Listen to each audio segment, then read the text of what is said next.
ಸಂಕ್ರಾಂತಿ ಹಬ್ಬ ಈಗಷ್ಟೇ ಮುಗ್ದಿದೆ.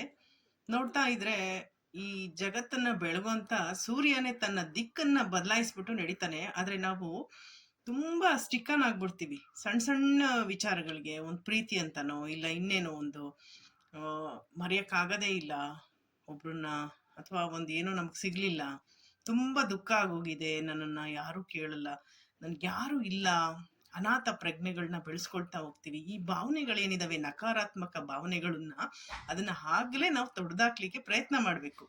ಏನಾದ್ರೂ ಒಂದು ಹೊಸ ದಾರಿನ ಹುಡ್ಕೊಳ್ಬೇಕು. ನಮ್ಮ ಜಗತ್ತನ್ನ ಕಾಯೋ ಸೂರ್ಯನಿಗೆ ಅಷ್ಟು ತಾಕತ್ತಿದೆ, ತನ್ನ ದಾರಿನ ಬದಲಾಯಿಸುವಷ್ಟು ತಾಕತ್ತಿದೆ ಅಂದ್ರೆ ನಮ್ಗಿರಲ್ವಾ? ಈ ಸಣ್ಣ ಪುಟ್ಟ ಸವಾಲುಗಳು ಏನಿದಾವೆ ಅವು ದಾರಿ ಉದ್ದಕ್ಕೂ ಬರುತ್ತೆ. ಅದು ಬರ್ದೇ ಇದ್ರೆ ನಾವು ನಮ್ಮ ಜೀವನದ ಗುರಿಯನ್ನ ತಲುಪ್ಲಿಕ್ಕೆ ಆಗೋಲ್ಲ. ಯಾವತ್ತೂ ಒಂದು ಸುಮ್ಮನೆ ಒಂದು ಬಸ್ಸಲ್ಲಿ ಒಂದು ಮೈನ್ ರೋಡಲ್ಲೇ ಹೋಗ್ತಾ ಇದ್ರೆ ಇಷ್ಟ ಆಗುತ್ತಾ? ಒಂದೇ ಸಮ ಇರೋ ರೋಡಲ್ಲಿ ಹೋಗ್ತಾ ಇದ್ರೆ ಅಪ್ಸ್ ಅಂಡ್ ಡೌನ್ಸ್ ಇರ್ಲೇಬೇಕಲ್ವಾ? ಅವಾಗ್ಲೇ ಒಂದ್ ರೀತಿ ಚಂದ. ಸುತ್ತ ನೋಡ್ಲಿಕ್ಕೂ ನಿಸರ್ಗ ರಮ್ಯವಾಗಿರ್ಬೇಕು, ಭೀಕರ ಭಯಾನಕ ಎಲ್ಲ ಇದ್ರೆ ತಾನೇ ನಮ್ಗೆ ಒಂದು ಎಕ್ಸೈಟ್ಮೆಂಟ್ ಇರುತ್ತೆ ಆ ಪ್ರಯಾಣದಲ್ಲಿ. ಅದೇ ರೀತಿನೇ ನಮ್ಮ ಜೀವನದ ಒಂದು ಪಯಣ ಏನಿದೆ, ಅಲ್ಲಿ ಸಾಕಷ್ಟು ಎಡರು ತೊಡರು, ನೋವು, ನಿರಾಸೆ, ಹಿಂಸೆ ಎಲ್ಲ ಇದ್ದೇ ಇರುತ್ತೆ. ಎಷ್ಟೋ ನಮ್ಮ ಬಯೋಗ್ರಫಿಗಳನ್ನ ನೀವು ಓದ್ಬಹುದು. ಅದರಲ್ಲಿ ಪ್ರಾಮಾಣಿಕವಾಗಿ ಯಾರು ಬರೀತಾರೆ, ಅವರು ತಾವು ಏನು ಅನ್ಭವಿಸಿದ್ವಿ ಒಂಟಿಯಾಗಿದ್ದಾಗ, ಕೆಲವರು ಡಿಪ್ರೆಷನ್ ಅಂತ, ಕೆಲವರು ಆತ್ಮಹತ್ಯೆನ ಅನೇಕ ಬಾರಿ ಪ್ರಯತ್ನ ಮಾಡಿ ಅದನ್ನ ಕೈ ಬಿಟ್ಟು ನಾವಿಲ್ಲ ಬದುಕಲೇಬೇಕು ಅಂತ ಹೇಳಿ ನಿರ್ಧಾರ ತಗೋತಾರೆ.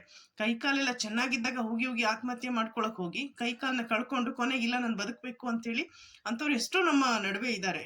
ಆದ್ರೆ ನಾವು ಕಣ್ಣು ಇದ್ದು ಕುರುಡರಾಗಬಾರ್ದು. ಪಾಪ ನಾವು ನಿಜವಾಗ್ಲೂ ಕಣ್ಣು ಇಲ್ಲದವರು ಎಷ್ಟು ನಮ್ಮನ್ನ ಗೈಡ್ ಮಾಡ್ತಾರೆ ಅಂತಂದ್ರೆ, ಒಬ್ರು ಬೋರಾ ಅಂತೇಳಿ ಎಷ್ಟು ದೊಡ್ಡ ಕಂಪನಿಯನ್ನ ಮಾಡಿ ಅನೇಕ ವ್ಯಕ್ತಿಗಳಿಗೆ, ಅನೇಕ ಕಣ್ಣಿಲ್ಲದ ವ್ಯಕ್ತಿಗಳಿಗೆ ಅವರು ಆಂಧ್ರ ಪ್ರದೇಶದಲ್ಲಿ ಒಂದು ದೊಡ್ಡ ಕಂಪನಿಯನ್ನೇ ಮಾಡಿದ್ದಾರೆ.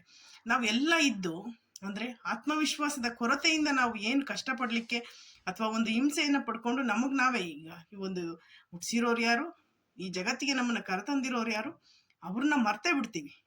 ಬೇಕಾಗಿಲ್ಲ, ಏನು ಬೇಕಾಗಿಲ್ಲ. ಯಾಕೆ ಬೇಕಾಗಿಲ್ಲ? ನಮ್ಮ ಜೀವನ ನಮ್ಗೆ ಯಾಕೆ ಬೇಕಾಗಿಲ್ಲ? ನಮ್ಮ ಹಕ್ಕುಗಳೇನು, ನಮ್ಮ ಬಾಧ್ಯತೆ ಏನು, ನಮ್ಮಿಂದ ಕನಿಷ್ಠ ಒಂದಷ್ಟು ಜನಗಳಿಗೆ ಒಳ್ಳೇದಾದ್ರೂ ಮಾಡ್ಲಿಕ್ಕಾದ್ರೂ ನಾವು ಬದುಕ್ಬೇಕಲ್ವಾ? ಅಂದ್ರೆ ಈ ರೀತಿಯ ಒಂದು ಅಭಿಪ್ರಾಯಗಳನ್ನ ನಾವ್ ಯಾಕೆ ತಗೊಳ್ಳೋದೇ ಇಲ್ಲ? ನನ್ಗೆ ಯಾರು ಇಲ್ಲ, ನನ್ಗೆ ಬೇಕಾಗಿಲ್ಲ ಜೀವನ.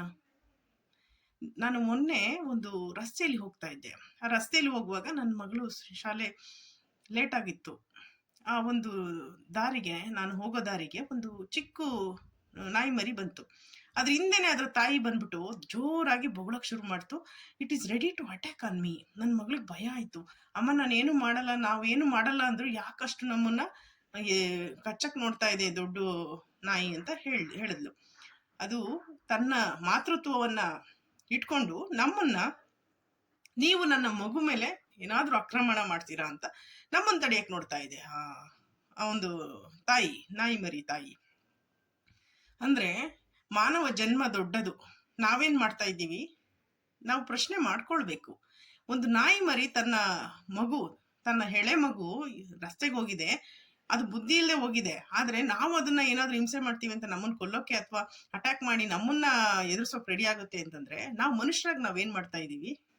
ನಮ್ಮ ಜೊತೆಗಿರುವಂತ ಸಮುದಾಯವನ್ನ ಒಂದು ದಿಕ್ಕಾಗಿ, ಏನ್ ಅಂಬೇಡ್ಕರ್ ನಡೆಸಿದ್ರು, ಏನು ದೊಡ್ಡ ದೊಡ್ಡ ವ್ಯಕ್ತಿಗಳು ಏನ್ ನಡೆಸಿದ್ರು, ರಾಮಕೃಷ್ಣ ಪರಮಹಂಸರು ಏನ್ ನಡೆಸಿದ್ರು, ಅವರ ದಿಕ್ಕಿನಲ್ಲಿ ನಾವು ನಡೀಲಿಕ್ಕೆ ತಯಾರಾಗಿಲ್ಲ ಅಂತಂದ್ರೆ ನಮ್ಮನ್ನ ನಾವು ಪ್ರಶ್ನೆ ಮಾಡ್ಕೊಳ್ಬೇಕು, ಬದಲಾಯಿಸ್ಕೊಳ್ಬೇಕು. ಅದಕ್ಕಾಗಿನೇ ಈ ಸಂಕ್ರಾಂತಿ ಆಗಿರ್ಬೋದು, ಯುಗಾದಿ ಆಗಿರ್ಬೋದು, ಇವೆಲ್ಲ ಸಾಂದರ್ಭಿಕವಾಗಿ ನಮ್ಮನ್ನ ನಾವು ಪರಿಶೀಲನೆ ಮಾಡ್ಕೊಂಡು ನಮ್ಮನ್ನ ನಾವು ಬದಲಾಯಿಸ್ಕೊಳ್ಲಿಕ್ಕೆ ಇರುವಂತಹ ಹಬ್ಬಗಳು ಅಂದ್ರೆ ಸುಮ್ಮನೆ ಹಬ್ಬಗಳಲ್ಲ ಅವು. ಮನುಷ್ಯನ ವ್ಯಕ್ತಿತ್ವದ ಪರಿವರ್ತನೆಗಾಗಿರುವಂತಹ ಹಬ್ಬಗಳು.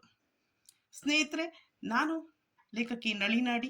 ಈ ವಿಡಿಯೋ ನಿಮ್ಗೆ ಇಷ್ಟ ಆಗಿದ್ರೆ ಖಂಡಿತವಾಗಿ ನಿಮ್ಮ ಸ್ನೇಹಿತರಲ್ಲೂ ಶೇರ್ ಮಾಡ್ಕೊಳ್ಳಿ. ಎಲ್ರಿಗೂ ಒಳ್ಳೇದಾಗ್ಲಿ. ಧನ್ಯವಾದಗಳು.